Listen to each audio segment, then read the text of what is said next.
Doubt नट में मिलेगा अब आपके हर सवाल का जवाब। बस अपने फोन से क्वेश्चन की फोटो खींचो और तुरंत वीडियो सोल्यूशन पाओ। डाउनलोड लिंक डिस्क्रिप्शन में है। Hello guys. इस वीडियो में हम कुछ इम्पॉर्टेंट और रिपीटेटिव क्वेश्चन डिस्कस करने वाले हैं जो पिछले कुछ ईयर्स में जेईई मेंस के फिजिक्स के पेपर में बार बार सेम टाइप के क्वेश्चन पूछे गए हैं। तो तीन टाइप के क्वेश्चन हम इस वीडियो में डिस्कस करने वाले हैं और ऐसे क्वेश्चन बार बार आए हैं तो होपफुली आने के चांसेस भी ज़्यादा हैं। तो इनके थोड़े कॉन्सेप्ट समझेंगे और जो क्वेश्चन थे उन्हें भी सॉल्व करेंगे। चलिए स्टार्ट करते हैं। तो देखिए पहला टाइप का क्वेश्चन क्या है कि हमारे पास में जमीन के ऊपर एक ब्लॉक रखा हुआ है ना, और उस ब्लॉक के ऊपर भी एक और ब्लॉक रखा हुआ है ना। अब इन दोनों जो टू ब्लॉक सिस्टम है जो जेईई मेंस का फेवरेट है उसके ऊपर एक फोर्स एफ लगा है। अब देखिए दो टाइप के क्वेश्चन बनते हैं, एक हो सकता है फोर्स जो है वो नीचे वाले ब्लॉक पे लगे और हो सकता है फोर्स ऊपर वाले ब्लॉक पे लगे, बट जनरली नीचे वाले ब्लॉक पे फोर्स एफ लगने वाले क्वेश्चन ज्यादा आते हैं। तो अब जैसे देखो जैसे यहाँ पे क्या गिवन है, हमें गिवन है कि एक 10 केजी का ब्लॉक है, एक 3 केजी का ब्लॉक है। फ्रिक्शन कोएफिशिएंट नीचे वाले ब्लॉक और सरफेस के बीच में 0.5 है। तो हमें एफ की मिनिमम वैल्यू बतानी है जिसके ऊपर क्या हो कि ये जो पूरा सिस्टम है ये मोशन में आ जाए। तो ऑब्वियसली अब देखो हमें पता है कि अगर ये पूरा सिस्टम है और देखो ऊपर वाले यहाँ की हमें फ्रिक्शन कोएफिशिएंट के बारे में कोई इन्फॉर्मेशन नहीं है, तो 10 केजी ब्लॉक मूवमेंट में आना चाहिए है ना। उसके लिए इसके ऊपर इस तरफ क्या लग रहा है, फोर्स लग रहा है। अब फ्रिक्शन है मतलब फ्रिक्शन कोएफिशिएंट तो ऑब्वियसली इस पे नीचे की तरफ फ्रिक्शन लग रहा होगा, ठीक है। अब ऊपर की तरफ इस पे क्या लग रहा है, अगर आप देखोगे यहाँ पे तो नीचे जो सरफेस है इससे नॉर्मल लग रहा है, ठीक है। इसको बोलता हूँ मैं लेट से एन, है ना। अब ऊपर 3 केजी ब्लॉक भी है तो उसकी वजह से भी नीचे कुछ नॉर्मल लग रहा होगा, इसे मैं बोल देता हूँ एन डैश।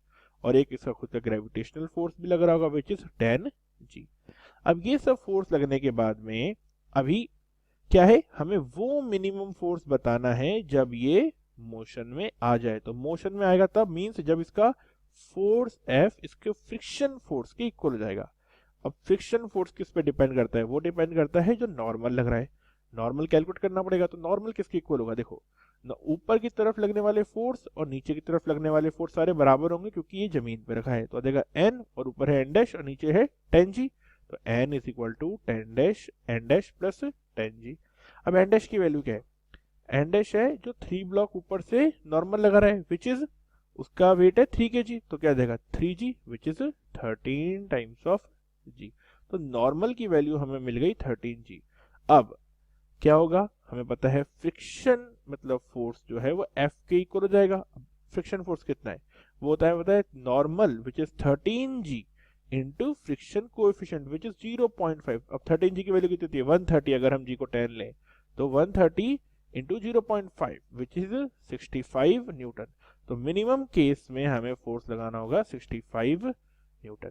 अब ये तो एक टाइप ऑफ क्वेश्चन था। अब इसमें दूसरा टाइप ऑफ क्वेश्चन क्या बन जाता है, मैं आपको यहाँ पे करके दिखा भी देता हूँ।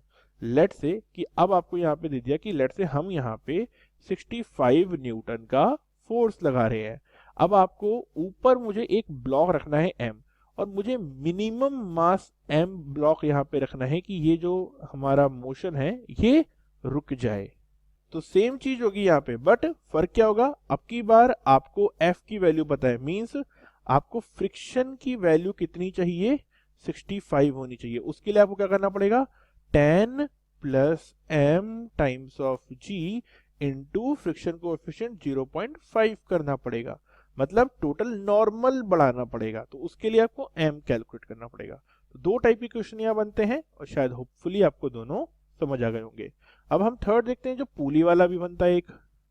अब देखिए जो क्वेश्चन अभी हम डिस्कस करने वाले हैं ऐसा क्वेश्चन 3 बार जेईई मेंस में आ चुका है अलग अलग वैल्यूज के साथ में। अब एक इंपॉर्टेंट चीज यहाँ पे आप देखोगे, इसमें दिया क्या है कि हमारे पास में एक ब्लॉक है 20 केजी का जो एक सरफेस पे रखा है, इसके ऊपर एक m केजी का ब्लॉक रखा हुआ है। ये दोनों एक पुली के थ्रू जुड़े हुए हैं एक 10 केजी के ब्लॉक से जो हवा में लटका हुआ है। अब हमें फ्रिक्शन कोएफिशिएंट म्यू की वैल्यू दे रखी है 0.4 है, वो है 20 केजी और सरफेस के बीच में।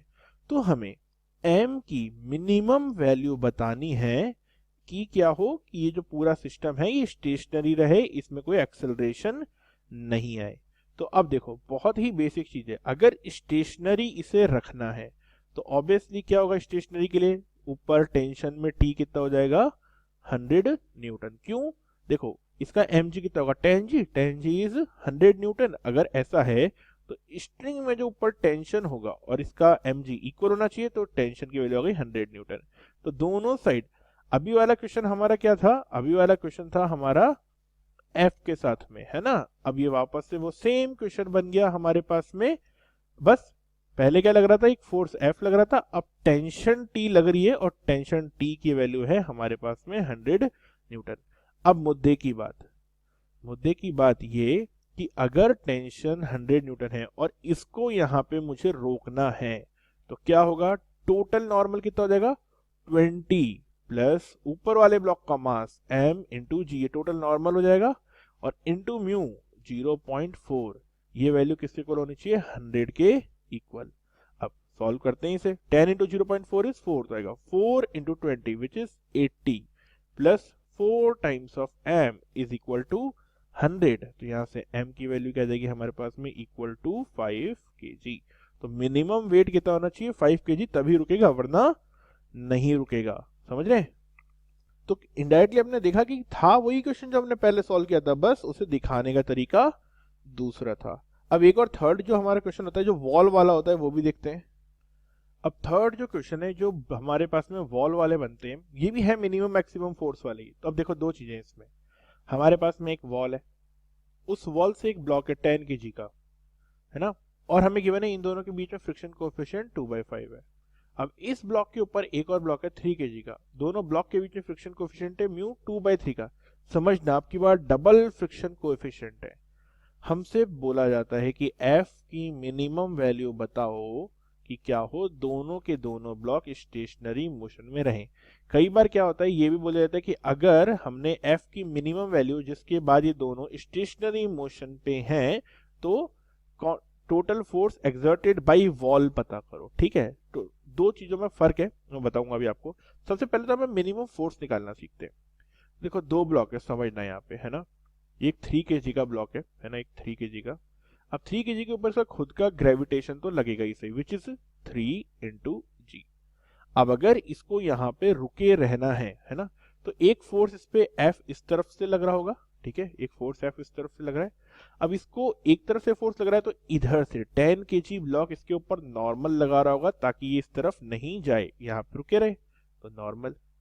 और अब नॉर्मल है, ये नीचे जा रहा है, इसको यहाँ पे रोकना है, तो इन दोनों के बीच में फ्रिक्शन लग रहा होगा। फ्रिक्शन किस तरफ, ऊपर की तरफ लग रहा होगा, ठीक है, तो ये हो गया ऊपर की तरफ फ्रिक्शन F। सिमिलरली 10 kg वाले ब्लॉक की बात करते हैं, है ना, थोड़ा सा यहाँ पे कॉम्प्लिकेटेड हो जाएगा। देखो कैसे, इसके ऊपर नीचे की तरफ क्या लग रहा है, फोर्स 10g, ठीक है। अब अगर इस वाले के ऊपर देखो, अगर इसके ऊपर फ्रिक्शन ऊपर की तरफ लग रहा है, तो इसके ऊपर फ्रिक्शन कहाँ की तरफ लगेगा, मींस अगर इसका मतलब समझो कि अगर ये इस ब्लॉक को 10 kg वाला ब्लॉक 3 kg वाले ब्लॉक को ऊपर की तरफ खींच रहा है, तो 3 kg वाला 10 kg को नीचे की तरफ खींच रहा होगा, तो इस पे जो 3 kg वाला ब्लॉक फ्रिक्शन लगा रहा होगा वो नीचे की तरफ लगा रहा होगा, स्मॉल f। अब ऑब्वियसली यहाँ पे भी कुछ नॉर्मल लग रहा होगा, हमने देखो बोला कि अगर इधर नॉर्मल लग रहा है तो इधर भी नॉर्मल लग रहा होगा। अब वॉल भी तो कुछ नॉर्मल लगा रही होगी, तो वो n डैश, है ना। अब n डैश है तो यहाँ पर भी कुछ फ्रिक्शन लग रहा होगा, और ऊपर की तरफ ही लग सकता है क्योंकि इसको मुझे यहाँ पे रोकना है, तो उसे मैंने F2 बोल दिया, बस। अब FBD बन गया है। अब एक चीज, ये अपनी जगह पे रुका हुआ है, तो मुझे पता चलेगा कि इसका जो फोर्स F है वो नॉर्मल के इक्वल हो जाएगा, ठीक है। अब फ्रिक्शन की वैल्यू कितनी होनी चाहिए, फ्रिक्शन की वैल्यू होनी चाहिए, friction is equal to 3 times of g, या फिर क्या होना चाहिए, मतलब फ्रिक्शन की वैल्यू इतनी होनी चाहिए, है ना। फ्रिक्शन किसके ऊपर डिपेंड करता है, नॉर्मल पे, और यहाँ पे फ्रिक्शन कोएफिशिएंट कितना है 2/3, तो जगह 2/3 टाइम्स ऑफ नॉर्मल, ये क्या होना चाहिए, ग्रेटर देन और इक्वल टू होना चाहिए 3 टाइम्स ऑफ जी से। तो यहाँ से हमारे पास में क्या देगा, नॉर्मल हमारा ग्रेटर देन और इक्वल टू 45 न्यूटन होना चाहिए। पहली कंडीशन मिली है हमें ये, ठीक है। लेकिन अब दूसरी चीज क्या है, यहाँ पे हमारे पास में ये क्या है, एन इधर से लग रहा है, एन डैश इधर से लग रहा है, तो ये दोनों भी सेम होंगे क्योंकि ये रुका हुआ है अपनी जगह, तो एन डैश की वैल्यू इक्वल हो जाएगी एन के। अब इसके ऊपर भी तो सारी इक्वेशन बराबर होनी चाहिए, तो F2 की वैल्यू क्या हो जाएगी, देखो समझना, F2 is equal to 10g plus F. अब एफ की वैल्यू कितनी है, 3g है, हमें पता चल गया। तो ये पूरी वैल्यू कितनी हो जाएगी, 13 times of g which is 130 Newton. तो F2 की वैल्यू अगर हमारी 130 न्यूटन है तो कितना नॉर्मल लगना चाहिए। अब नॉर्मल कैसे कैलकुलेट करेंगे, हमें पता है फ्रिक्शनल फोर्स किसके इक्वल होता है, किसके, न्यूटन लगा हुआ ये है ना। तो ये 130 के इक्वल है, तो आ जाएगा normal force into friction coefficient, वो कितना है 2/5, तो n इंटू 2/5। तो ये वैल्यू अगर हम यहाँ से कैलकुलेट करेंगे तो n की वैल्यू आ जाएगी हमारे पास में 260/2 विच इज, सॉरी 130 इंटू 5 कितना होता है 650/2 विच इज 325 न्यूटन। तो इतना हमें मिनिमम नॉर्मल चाहिए। और नॉर्मल किसके इक्वल है, एन डैश के इक्वल। एन डैश किसके इक्वल है, एफ के इक्वल। तो अगर ये सब इक्वल है तो हमारे पास मिनिमम फोर्स कितना हो जाएगा 325 न्यूटन। तो इतना हमें फोर्स चाहिए, तब बात बनेगी। अब हमसे पूछा है minimum force exerted by wall. तो वॉल के लिए क्या है, वॉल नॉर्मल भी लगा रही है, वॉल फ्रिक्शन भी लगा रही है। तो इसका रिजल्टेंट निकाल लोगे तो हमारे पास में force exerted by wall on block of 10 kg आ जाएगा। तो इस टाइप के क्वेश्चंस जेईई मेंस में काफी ज्यादा रिपीट होते हैं। होपफुली ये 3 क्वेश्चन से आपको काफी हद तक समझ में आया होगा। फ्री पीडीएफ डाउनलोड करने के लिए डाउटनेट ऐप इंस्टॉल करें और फिर अपनी प्रोफाइल पर क्लिक करके डाउनलोड एंड शेयर पर जाएं और मनचाही पीडीएफ डाउनलोड करें।